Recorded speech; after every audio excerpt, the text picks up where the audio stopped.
প্রচণ্ড অসুস্থতা নিয়ে আমরা রওনা হলাম ময়মনসিংহের উদ্দেশ্যে, আমার দিদিভাইয়ের বাড়ি।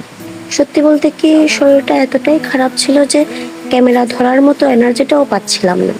তাই আজকের ব্লগে হয়তো খুব বেশি ক্লিপ পাবেন না, কিন্তু যেটুকু আছে সবটাই একদম মন থেকে। আজকের পুরো ব্লগটাই জার্নি বাই নোহা। আর মজার ব্যাপার হলো, আমরা প্রায় সবাই একটু একটু অসুস্থ, মানে একটা পুরো সিক টিম নিয়েই আমরা ট্রাভেল করছিলাম। দিনটাও ছিল একদম অন্যরকম, আকাশ ভরা মেঘ, ঠান্ডা ঠান্ডা হাওয়া, একদম বজ্রপাত, বৃষ্টি সব একসাথে। আমি তো ভাবছিলাম গরম হবে, তাই হালকা কিছু পরেই রেডি হয়ে গিয়েছিলাম। তো কিছুক্ষণ পরেই বৃষ্টি হলো, বজ্রপাত হলো, একটু পর পর বৃষ্টি, একটু পর পর বজ্রপাত, একদম সিনেমার মতো একটা আবহাওয়া। কিন্তু জানেন, এই সব কিছুর মাঝেও আমাদের জার্নিটা একটু বোরিং ছিল না।